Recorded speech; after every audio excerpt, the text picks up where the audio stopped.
In this episode of the Green Boater TV, you are going to meet one of my absolute heroes, Nikki Van Schendel. Nikki has spent a lifetime living off the grid, learning how to survive as a survivalist, as a naturalist, as an eco warrior.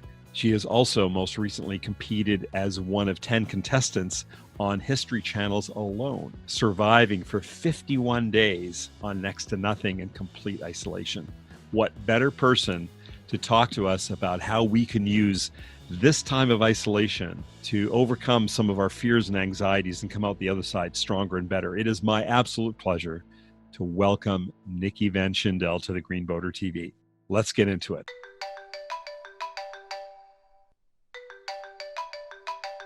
Nikki, welcome to the Green Boater TV. Thanks so much for having me. It's a real privilege. Nikki, today we're going to talk about self-isolation, and you have spent a whole life dealing with challenges related to being alone and off the grid. And one of those is self-isolation, and you deal with this kind of stuff every day. And even right now, you are actually isolated. You are on an island in Echo Bay in the forest, and lurking somewhere back there is some bears. So this is going to be really exciting. What were your first experiences with self-isolation? I don't know. I think there's a lot of different kinds of self-isolation and definitely different extremes. I've certainly experienced a lot of those. And I think maybe the first time I actually maybe felt the impact of self-isolation was when I really started studying to be a naturalist and really immersing myself into nature. I really started having all these amazing, unbelievable encounters with wildlife and plants and weather and all kinds of things. And I had no idea how to share that. I thought I was going crazy. So did my family. It was really frightening. And I did what I'd always done as a little kid. And I started self-isolating myself farther and farther away from people, and I started drifting farther and farther into the forest.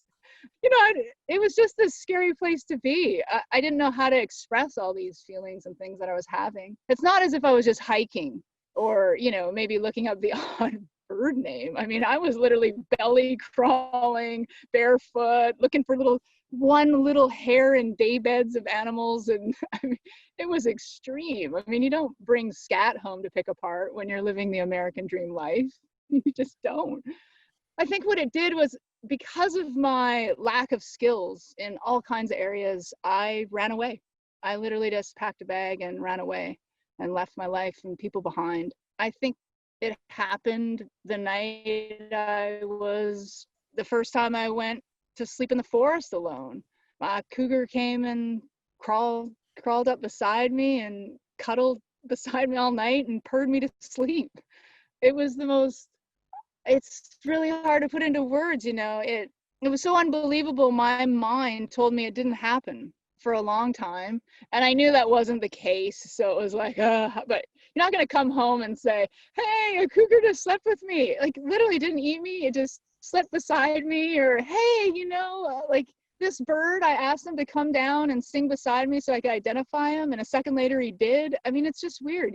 I didn't know how to say it. And so those moments pushed me into isolation farther. I rented a cabin on 50 acres, became like this modern type of Thoreau, and became even more isolated to be with nature and to make my life open to receiving these kinds of experiences that are obviously possible, that kind of defies what I was taught as a child, Well, and you've put yourself in those situations because of who you are as a person and character, and you've probably learned a lot about yourself. And I can relate a few of those times when I've been isolated, and I think some of us can too, where for short periods of time or something that happens briefly, we have maybe a rush of adrenaline and we go over that and then we're done. But right now we're in a situation where there's long periods of isolation. So then other things start going wrong, right? You're just not just relying on an event, that's going to be over soon, but we've got long periods of isolation. So what are some of the things that changed? Because you've been in all kinds of experience, even recently last year on Alone, like 51 plus days alone. So what happens over a period of time now that some of us are in isolation, what is it, for 3 weeks in front of Netflix? Totally. But help us understand Yeah, what our mind's there's going to be doing over the next few weeks and months. right. Yeah, there's definitely a pattern. I definitely have seen a pattern in myself. I mean, I can only speak from what I've seen, and a few times with other people for sure. So there's this pattern. I mean, in the beginning, I spent a year and a half alone, fully isolated in the wilderness with one person, living primitively with primitive tools. And we learned a lot about isolation together. And I noticed that the first thing is your mind just constantly is reminding you of all the things you don't have, all the things you want to do that you can't. You know, it's just like, oh, this is so discomfort, and you can't get away from your mind totally pestering you about what you don't have that you can't have. As that progresses, you start getting really irritable, angry. My friend Micah and I in the wilderness, oh my gosh, it brought the worst out in us. It was so horrifying. We couldn't go anywhere. Just like people in town, you can't go anywhere. And so we actually turned it into the most amazing, you know, relationship seminar for a year and a half. And we decided that, hey, look, if all these things are coming out about our character that we don't like, then I'm willing to be honest about it and look at it. And so we started telling each other the worst things that we were thinking, horrible things that you would never share with someone. And I gotta say, it's totally enlivening to be so free and knowing that that person's not going to judge you. It's just like, wow, okay, thank you so much for sharing. Moving on. You're like, oh my God, I got that off my chest. Like, I don't really mean it. It just came out. And eventually it trained my mind to stop doing that. And what happens eventually is your mind stops chattering to you about these things you don't have. Like, I can go anywhere now and I can be on alone in the middle of the Arctic, and never once did I think about a chocolate chip cookie. No way. Like, no way. Not because I tried not to, okay? Just it doesn't come in. You know you're not getting one, so why torture yourself, right? It's not worth my time anymore. I've just found that I am not willing to let anything take away my joy. And boy, the things that we crave when we can't have them can eat away at us. And then, you know, eventually it becomes really great. And eventually all kinds of funny things happen. Like, I remember, I think, I don't know what day it was. Gosh, it was probably like day 412. And I was sitting in this little shack we had built by myself, because we would often give each other time to be alone. I was like humming, you know, singing, humming, you know, I was like, wow. I was getting some tea, so I went and I stopped. And when I got back to working on this project, I was like, oh, I should turn the radio on again. And I looked around for the radio, and it was my own humming. It's like, whoa, I'm getting bushed. Am I getting bushed? Like, double check in. You know, and another time I spent probably a half an hour down on the beach one day going, gosh, you know, washing these dishes with the sand. It's really cold, it's storming, you know, it was winter. And I invented the dishwasher in that moment. And I spent a half an hour devising it, you know, getting ready to write notes about it. And by the time I got back up to my shack, this little shelter, I was like, whoa, we have invented that. Like, I forgot we had invented the dishwasher. I don't imagine that's going to happen to all the people in the city, but yeah, be prepared for some odd things to happen. You're not going crazy. When I was just reading up some of your follow-up comments after Alone, and one statement that struck out, and you mentioned a little bit of it just now about your mind, and you said your mind is basically your greatest enemy. Is what separates some of us who can deal with this and some of us who can't. So how did you recognize, I mean, you just talked a little bit about, you know, humming and not knowing what's going on, but there's unhealthy mind behavior as well. I mean, you have to recognize that. Way more. And Yeah. how do you get to that point where you say, or, you know, how do you deal with this sort of mind game that's going on all the time? Just spending a lot of time in nature, I think, really started me to understand just the power of my thoughts. I noticed it trying to sneak around in the forest without being seen. Try sneaking around in the forest without being seen. I mean, birds are alarming you. It's really hard. And so I figured out that it wasn't so much my body. I could camouflage it really cool. They were still alarming me. I had to camouflage my thoughts. my mind, spewing out this energy that we do.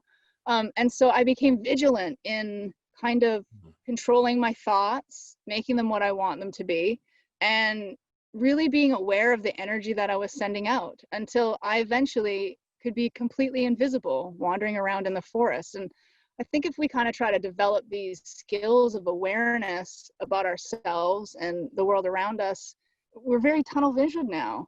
It's hard to expand our vision and to look inside. There's not enough time. And with self-isolation, we can make that time, you know, and make it a priority. I know the moment where I decided that I was going to take control of my mind.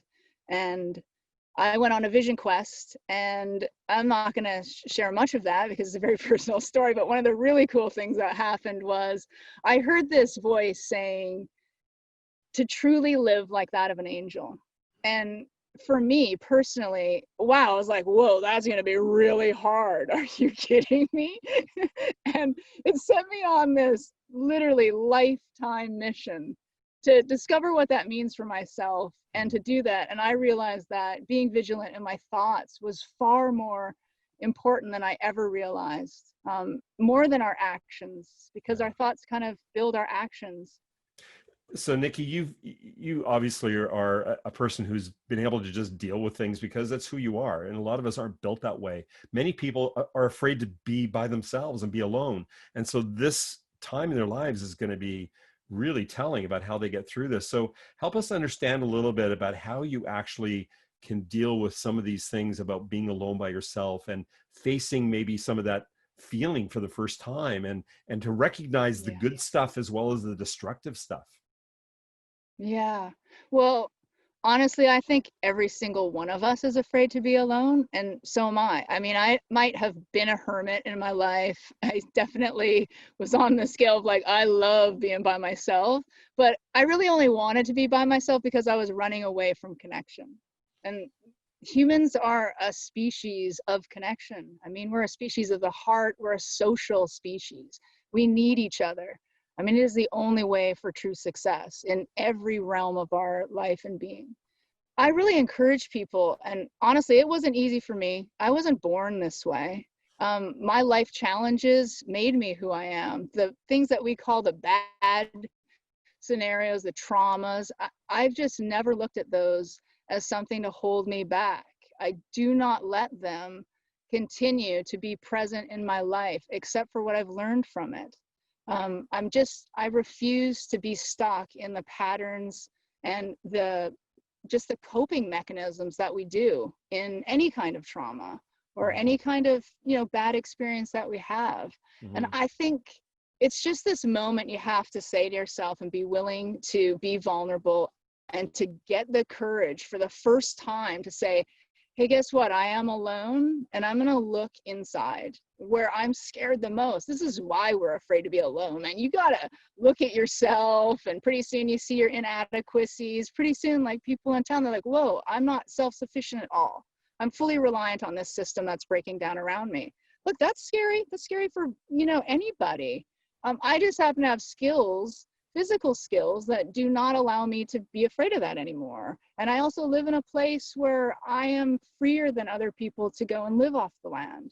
Other than that, you're not going to get away from your fear of being alone.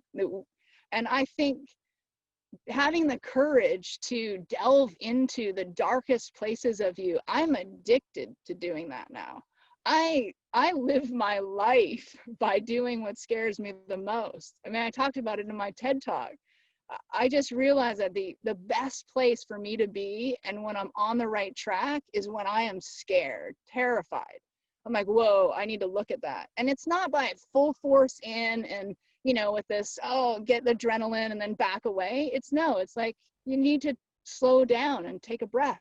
You know, maybe that's what the world is doing right now globally. Maybe the world is taking a breath so that we can have new perspectives, so we can look to those places that seem scary and then see the truth of it. And really, when you actually stop to take the look and find the truths, it's not so scary anymore. I'm so glad to hear that even the great Nikki Van Schindel is still afraid, because that gives us all hope. Oh, totally. But Yes. I used to go on this idea that I am so fearless and that's my goal, to be fearless. And I realize that is so not true. So not true. Our inadequacies right now, I mean, it's terrible, you know, and I think, and you mentioned it too, I really think being on that show alone last year or whenever, was that last year? Yep. I can't even remember. Time for me is just, anyways. I really think being on Alone was one of the greatest gifts that was given to me, because I faced my biggest fear out there. One that I've always known I have, but was like, ooh, there's some other ones that I'll kind of get to before that. And, you know, you kind of, especially in town, in the city, there's so many distractions to keep us from doing the work. We can kind of hide things a lot easier than you can sitting under a tree, I'll tell you that much, or Well, sitting alone in the Arctic. I'm sure too, when you go through different challenges that you overcome, you come out of the other side, and hopefully you've got a new perspective on some things. You mentioned being self-sufficient. And I think what may happen out of this time right now, where there's so many people who are rediscovering cooking, they're just rediscovering gardening. No, it's not beautiful. Right? Yes. They're it's amazing. They're learning different languages or picking up a musical instrument. Hopefully, facing this time of isolation and aloneness allows the people that can take this challenge and say, I'm going to come out of this stronger. Is that the bear? Are we afraid now? Yes. No, there was a Robin did an alarm call, but it was nothing, so we're good. I'll just remind our watchers, Nikki is sitting in the middle of a kind of a, what did you say? A few bears were like nesting in the area, or what are they doing? Yeah, we've had 3 in the yard, and one is really taken to this little corner of my property that I'm sitting by. And so I saw him early this morning. In fact, I almost bumped into him talking about awareness. I was gazing out at the ocean, and then I turned like this, and he was right there. And he looked at me. I looked at him. I was like, "Whoa, that is close." And he was like, "Hey, sorry." I was like, "Yeah, me too." We continued on, no big deal, but it's pretty funny. Wouldn't that be wonderful? That I do hope that happens for people. No, I was going to say the same thing. I do hope that happens. I hope that people come out of this and say, okay, how can I be more self-sufficient? How can I be more in touch with myself? How can I develop a skill that I can face the next fear that's coming? Because it sounds like this is going to be a pattern. Yeah, I really hope that happens too. I mean, that is like, you know, the greatest hope for all of us, is that we actually get a moment to reflect on our society and what we value, and, you know, where our planet is at. It's not so much reconnect with nature or, you know, our planet, but it's just like develop those bonds stronger. And I see that happening for people. I mean, I have a friend who was just identifying a bird in his yard with, you know, field guys researching. It's so exciting.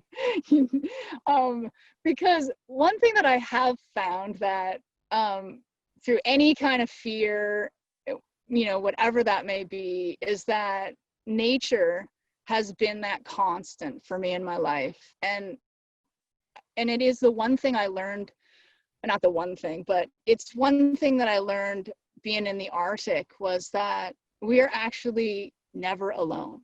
I mean, the minute that helicopter dropped me off at my spot, and it was the most desolate, isolated, I mean, it was so, I had never felt more alone in that moment. It was so incredible, this view. And all I could hear was like my own feet crunching snow. I felt like the last nomad on the planet. It was the most amazing landscape.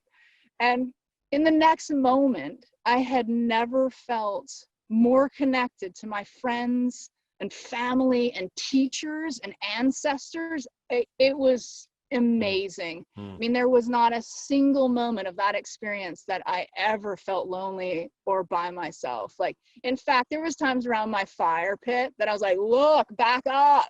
You know, I don't know what's going on here, but I literally have, you know, my grandmother sitting beside my fire, and she would later report like, man, there were so many nights that I really felt I was sitting by your fire with you. I was like, me too. And I needed an answer to a question I had, and I would just put it out there.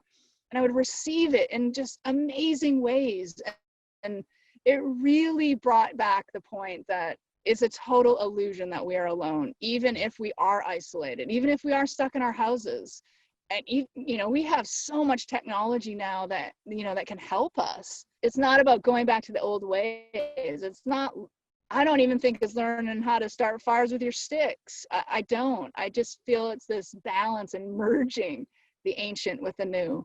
I mean, we don't really need to know these self-sustaining skills that I have, really. Gardening is nice, but it's not. You have to spend your lifetime figuring that out. And so I really think it's more of these subtle skills that no one talks about survival, that doesn't make it on the television shows, the strength of your mind, your ability to control your emotions, listening to your intuition. These are what are really important in times like this. I mean, reconnecting with yourself and your family in these times is priceless. It's so precious right now. I know, even for me in the woods, I can come out to the wilderness and it's kind of like, oh, well, Nikki's in the wilderness. We may hear from her, we may not. I'm calling my mom almost every day. I always email my mom every day, but I'm checking in with friends, seeing what they're doing. I mean, it's been so fun. When you said you were dropped off and the helicopter left, this is in Alone, and you just felt alone, but in a strange way, there were 4 other creatures in your area you ended up having to eat. So the only other life form that was around there turned out to be something that kept you alive. That must have been a weird feeling. Like, it was actually much harder to harvest animals to sustain me out in the Arctic than I ever thought it was going to be. Just for that, the landscape and the year I was there was barren where I was, really. Like, there was one rabbit who lived near me, and I was like, oh, and normally I'm like, oh, my friend, my neighbor, and this kind of, I'm not afraid to anthropomorphize my life with animals. Yeah, it was difficult then to go, hey, there's 4 squirrels there and I need to harvest those or I'm not going to get to stay any longer. And it really became that for me. Like, every day was like, I cannot wait to stay here another day, whatever it takes, whatever I have to do. And just every day I woke up, the happiest I have felt in my life, probably. Just so content, just so excited about waking up every day to some new adventure, and just these incredible things that were happening to me out there. It was a real blessing to be able to have that experience. The type of people that find self-isolation most rewarding, what sort of characteristic do they have, as opposed to the people that struggle with it? I really don't think, even when I look back at myself, and I'm really happy alone, don't get me wrong.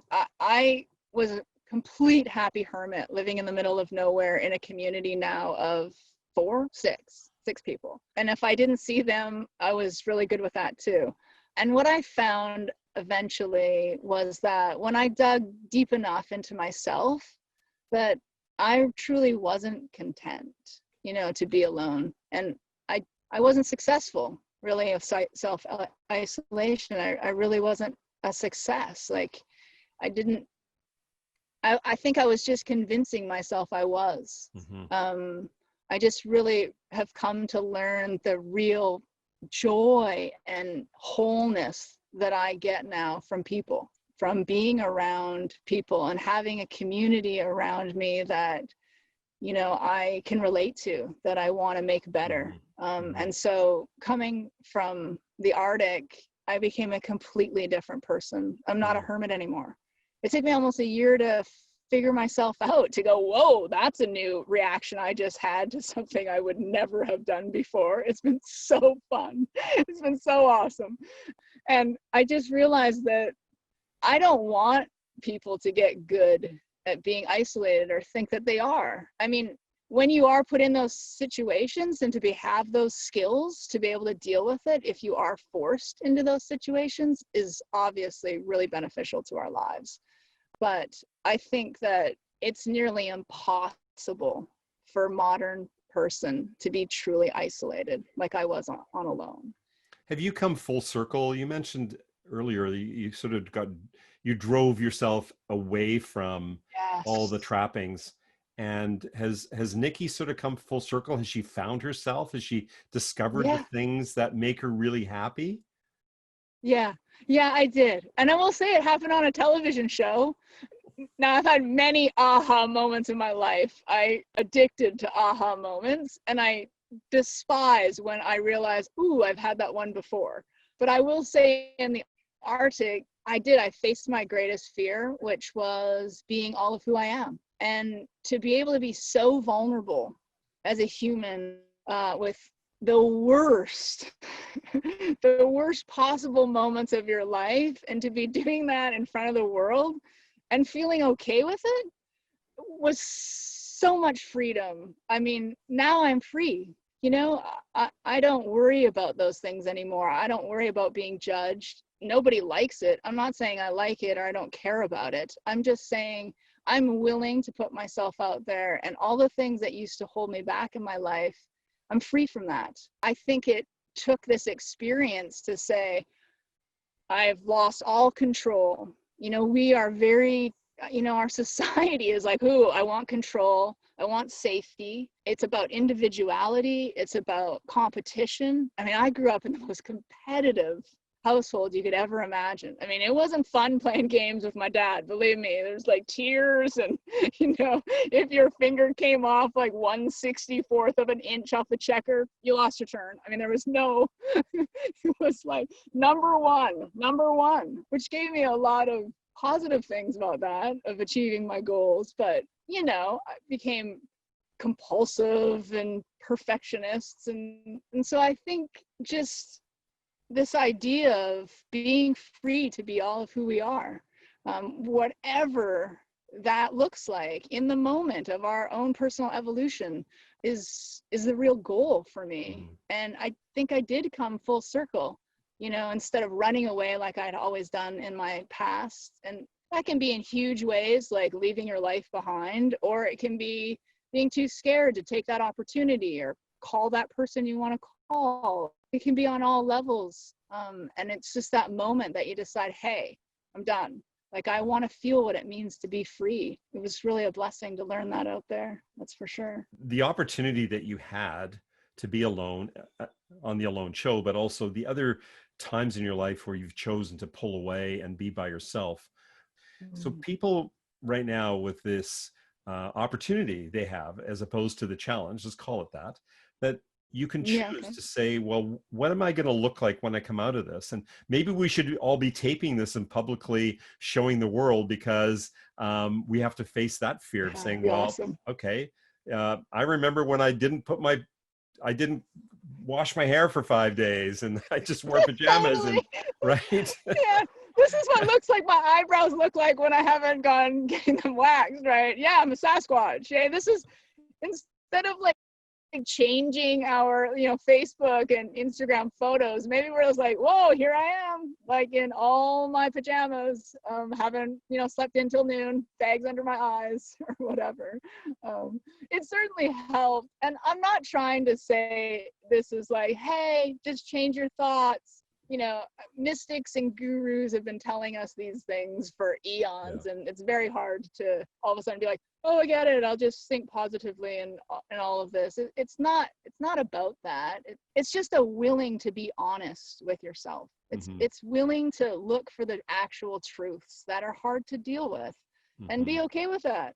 If, Hmm. you know, and to say, hey, I'm actually now ready to figure out why this is a pattern in my life. I'm willing to figure that out. And I've turned it into this kind of detective work. It's like being a tracker. You know, I learned this from tracking animals. It's like you're this detective, and I love that, you know, explorer feeling, you know, and that's what I do when I look at myself.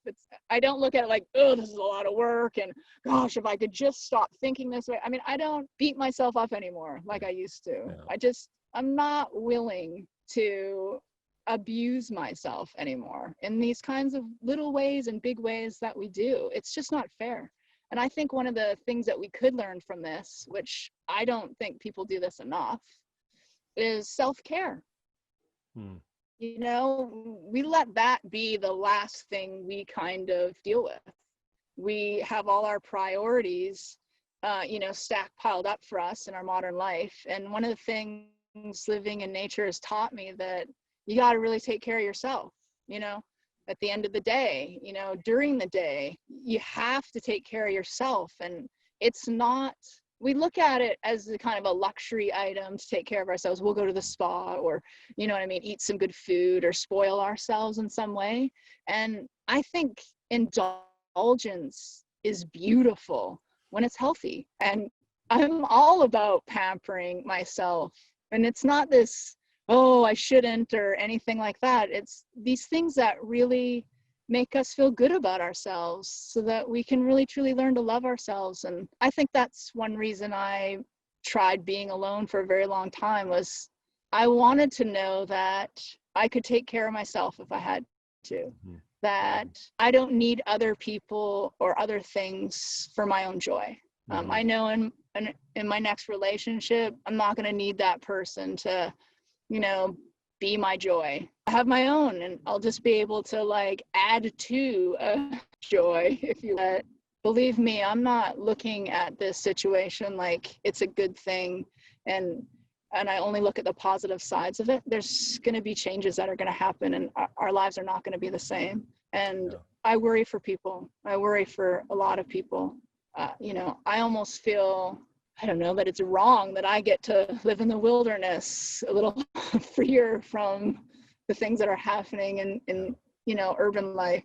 So whatever ways I can do to help out here, I certainly want to. You did mention, you have this privilege of being where you are and you've got these skills, but I think for so many people, they're in a situation where they don't have control. And so there's uncertainty. They can't control what's going on in the rest of the world. They can only control how they're responding to things. And so that must be a little bit of separation too, about recognizing in your mind, this isn't anything, you can't do anything except what you can do. So take control of what you can do. Yes. And I will say, I have been in situations where, traumatizing situations that you can't get out of. And I think one of the coping mechanisms, I suppose, I learned as a small child was this ability to go into my own imagination. I can sit and imagine things all day long if I need to. And this idea of not losing that childlike wonder, that's inside of us. I never lost that. I was always able to detach from things that were happening around me by just going to these places in my mind. Our mind isn't something we want to run from. It's extraordinary. And so I think it can truly benefit us in these kinds of moments as well, if we just shift a little bit of how it's telling the story. Humanity is our story. I really see the world changing into this amazing, heroic human story.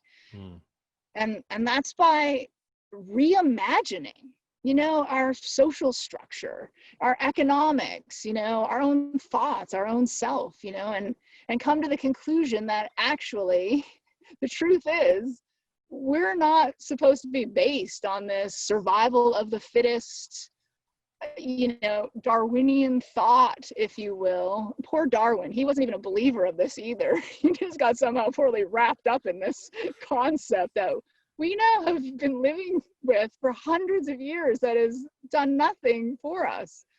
Our survival skills are meant to help us in a fraction of a second of the day to keep us safe.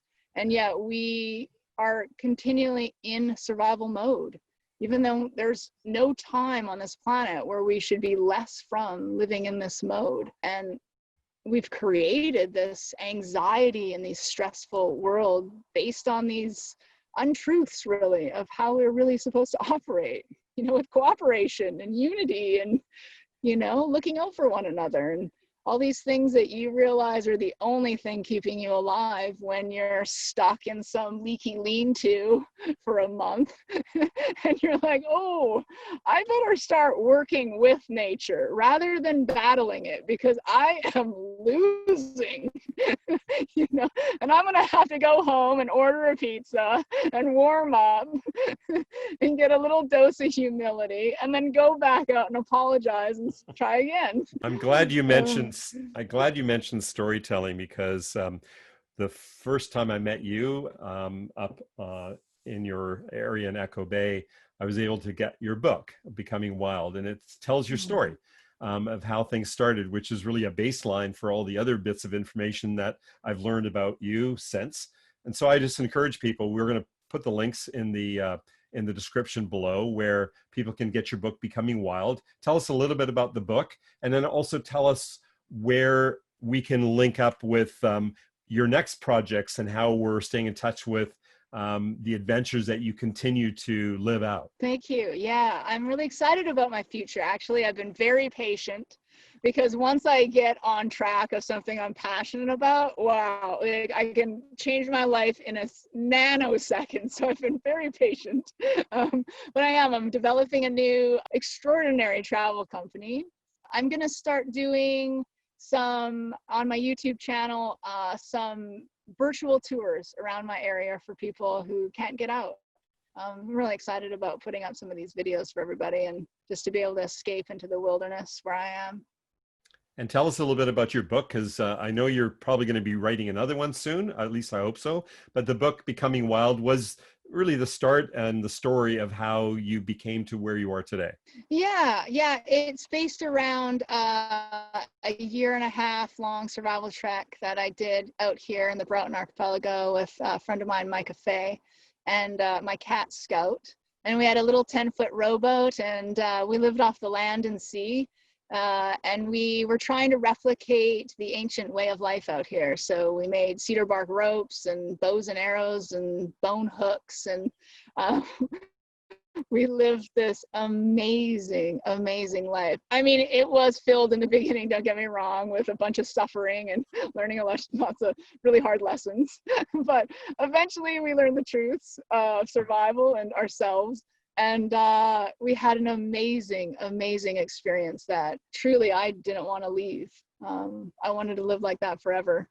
But I realized that as great as it is for me to be in true happiness or whatever way out in the middle of nowhere, I wasn't really contributing to my world and the people I care about. So I came out of the woods as far as I've made it so far.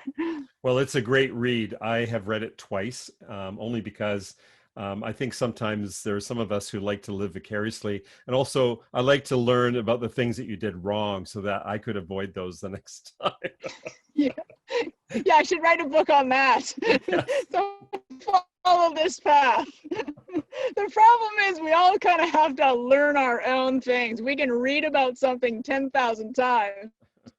And until we have our own experience and realization of that, growing becomes a little more difficult.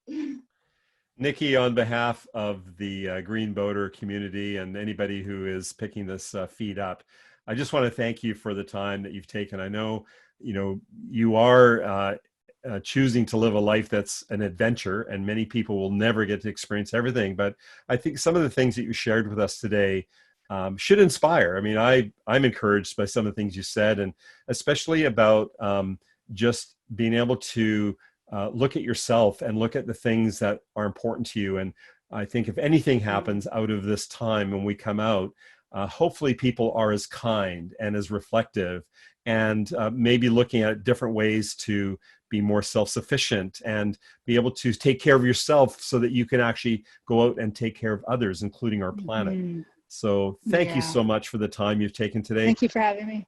I look forward to the next chapters and stories. And again, we will include links to your book, your YouTube channel, and where people can continue to follow your journey and look to the new chapter, especially this new chapter you're doing with the travel company.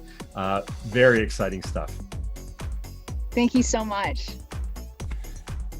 Hey, I trust you enjoyed today's episode of the Green Boater TV. If you'd like to learn more about what it means to be a green boater as an ocean enthusiast, learn about products, practices, hear from people with experience, I encourage you to subscribe by hitting the button below. Hey, until next time, this is the Green Boater, looking for ways to help you create the ocean you love.